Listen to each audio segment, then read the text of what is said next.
Sparrows, catch them, smash them, kill them. They are dangerous. They eat away all our grains.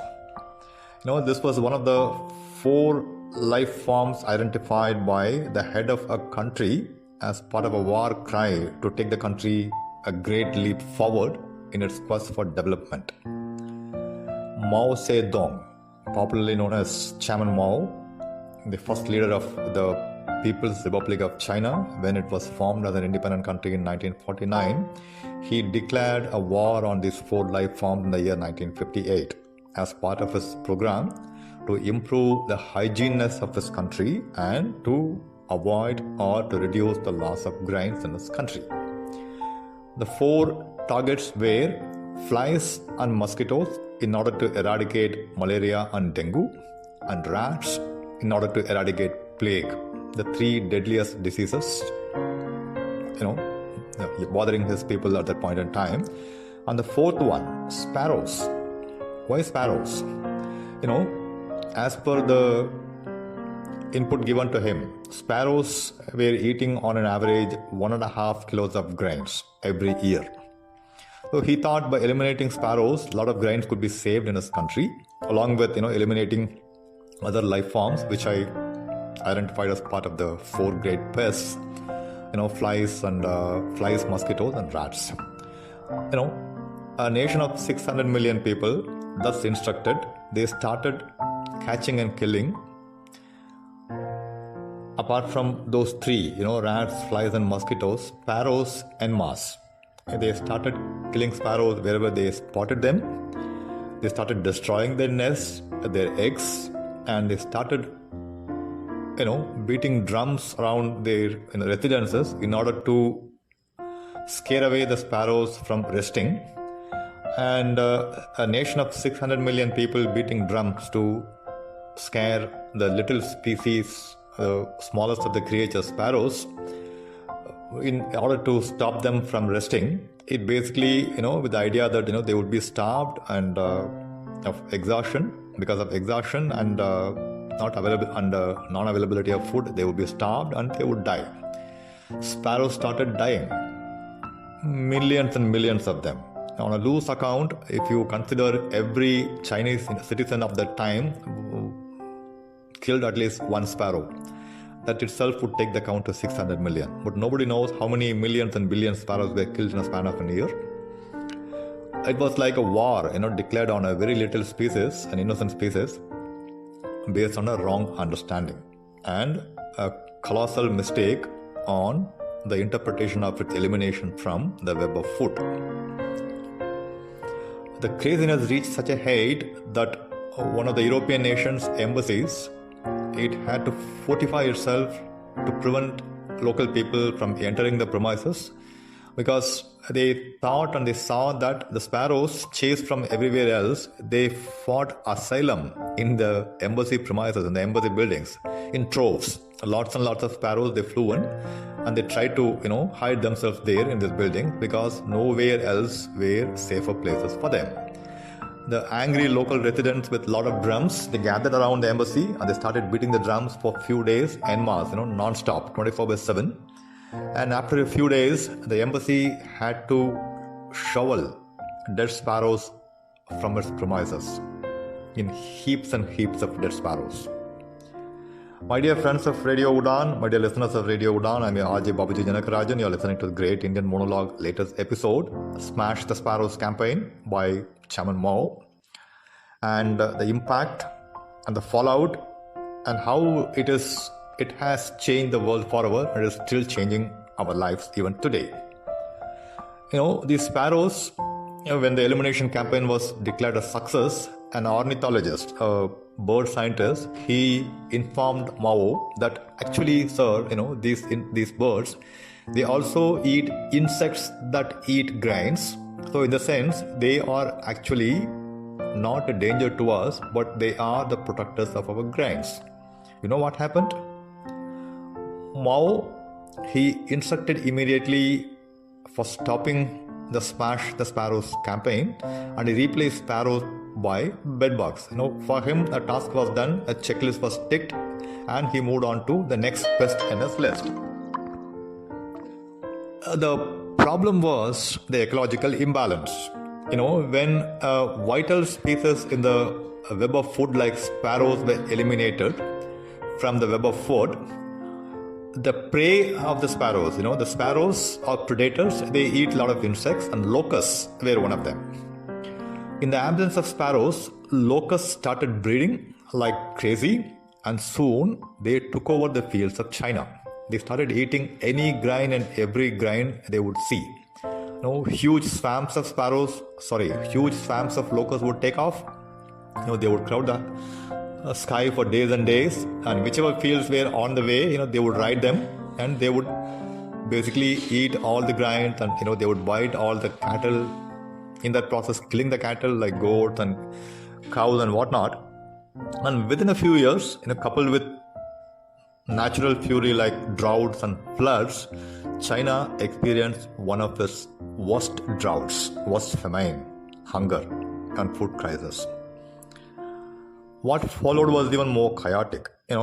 People started eating all kind of animals, they could catch, wildlife basically, wild birds and wild species, which added much more imbalance to the ecological circle of life, circle of food, or the balance. And a thriving wildlife food industry was born. Wild birds and animals were farmed like the way we farm our cattle today for meat. They started farming these animals and birds which were wild in nature. They started cultivating them in captive areas, and a market was created. It became a booming market because in most of the places this was the only possible food available to the local people. And it started evolving over a period of time, and at some point in time in the distant future, the government took over and it made some laws that would protect these wildlife farming as essential resources, and allowed the farming of these wildlife in China, which soon became one of the biggest industries there, the so-called the wet markets of China. The demand was so high, and whenever there was a gap in the supply, the people in the neighboring countries, they started poaching the animals which were in demand in China, and they started sending it to China illegally. Poaching, killing rhinos in Assam and tigers in West Bengal, and shipping their parts through the illegal channels back to Chinese wet markets. Right? Let's stop the story here, or take a small break here, and let's move back to 1960s. What happened to China after the sparrows were killed and the locusts raided the fields? The great famine followed, and the famine, you think it would have affected only China and not the neighboring continental countries, like subcontinent like India, Pakistan, and Asian countries. Because locusts, unlike people, they don't oblige the geographical boundaries. They don't go by the barbed wire fences. They just fly across, right, from anywhere to anywhere else. So when they grow and multiply, when they exhaust the food resource available in a particular place, they keep moving along the direction of the wind normally, which would mean the locusts would have started riding the food plains of India, Pakistan, and downstream. This would have caused the global hunger and famine which encircled the globe around 1950s and 1960s. I don't know whether any study had been done linking this phenomenon back to China, but in my mind, I see this as a trigger. The ecological imbalance caused not just by the killing of sparrows, but by rats and flies and mosquitoes. If mosquitoes are eradicated from Earth, you won't be getting your chocolates, because cacao, the fruit, which is used to make chocolates, the plants of cacao, they need mosquitoes for what? What is the term I'm looking for? It's for pollination, right? For pollinating the flowers of cacao, mosquitoes and flies, they play a very big part. So if you assume that all of us, we follow the footsteps of Mao and we eliminate mosquitoes and flies from our skies and from our land and wherever, we would soon regret, because there won't be any chocolates, because there won't be any cacao. Right? So with the lack of this basic understanding of how, if you remove key species in the web of life, the knock-on effect would linger on. It was not known, it was not studied back then. And even today, I don't think many of us really think through this. If you remove an elephant here, how many forests would disappear? I had a separate post about it, but this one is about sparrows and the impact. So let's get back to this, right? So sparrows, they predominantly eat locusts. So locusts were under control as long as sparrows were there. So if you remove sparrows, you get the menace of locust attack, right? And if you consider the pesticide use, which is widespread globally, and the shrinking sparrow population of the world, you could easily see why more and more famines are reported in our news almost on a daily basis in Africa, in Asia, even in Europe and elsewhere. Because naturally, if you hit a key species, which balances the ecosystem around us, it brings in a lot of chaos, and food goes for a toss because the ecosystem is mainly for food production. Without food, the ecosystem also won't thrive, right? So naturally an imbalance and famine and wars for food and goes on and on and on, right?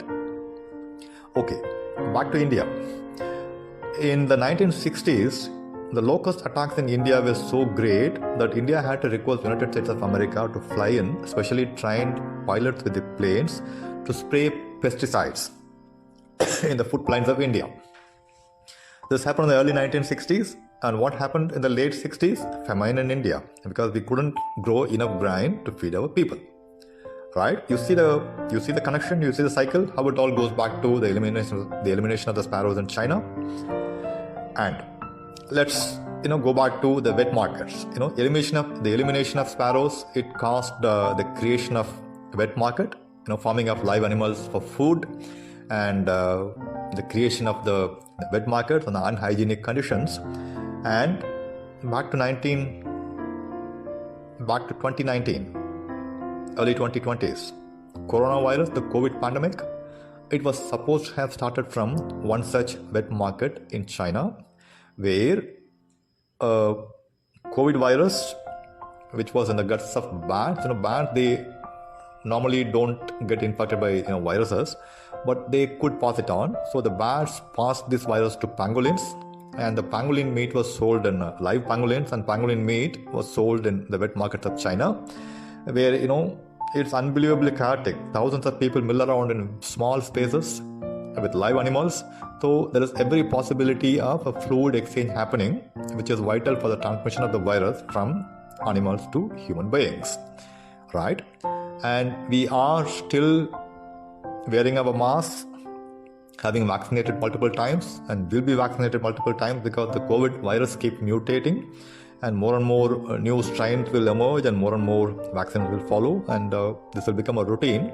This all goes back to the lack of understanding of how such a small and innocent species like a sparrow, if it is eliminated from Earth.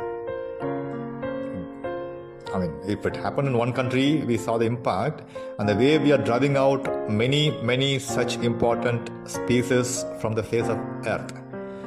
We can very well imagine the scale of catastrophe we are going to bring upon ourselves. My dear friends, my dear listeners of Radio Udaan, if I single out China for sparrow elimination, the reason was it was closer to our nation geographically, and the locusts, they caused havoc in our country also, and the follow-up action, which would have inadvertently brought in the great famine in India, which would have caused the beginning of the Green Revolution, the so-called Green Revolution of India, which brought in a lot more pesticides and fertilizers, to be dumped upon our fields, which spoiled our soil and killed our soil. And today, most of our soil, the arable soil in India, is dead. We cannot grow anything without artificial feeders, artificial nutrients, all because of an elimination of an innocent species in our neighboring country. So it is not like, if a thing happens in Brazil, we are not affected because we are so far away. We are dumb, we are stupid, we are fools. Not just Indians, all the people of the world are fools in a sense, We don't value nature, we don't value the ecological connection and the ecological balance that these connections bring forth. Now, Australia, it experimented with elimination of snakes because it wanted to bring in more tourists to make more revenue, and tourists were scared of snakes. So it ordered its people to catch and kill snakes. And within a very short span, Australia was taken over by rodents, rats, because snakes eat rats. And when you eliminate snakes from the food chain, naturally rats, they thrive, they start multiplying and they start riding the food. So Australia had to import snakes again to bring the situation under control. So my dear friends of Radio Udaan, when you walk around or if you hear about people talking about applying fertilizers and pesticides and herbicides in the soil, we all have a responsibility to tell them, hey, stop. You know what happened when Mao did this in 1950s of China? We are still paying a price. You want your children and grandchildren to pay a price for what you're doing today. Let's make them sit up and take note and switch back to healthier practices which keeps life in balance. Thanks for listening, my dear listeners of Radio Udaan. I'm your Babuji, Janak, Rajan. You just listened to the latest episode of the Great Indian Monolog. I'll catch up with you all in a week's time with yet another very interesting episode. Till then, stay healthy, stay happy, stay blessed. Bye-bye.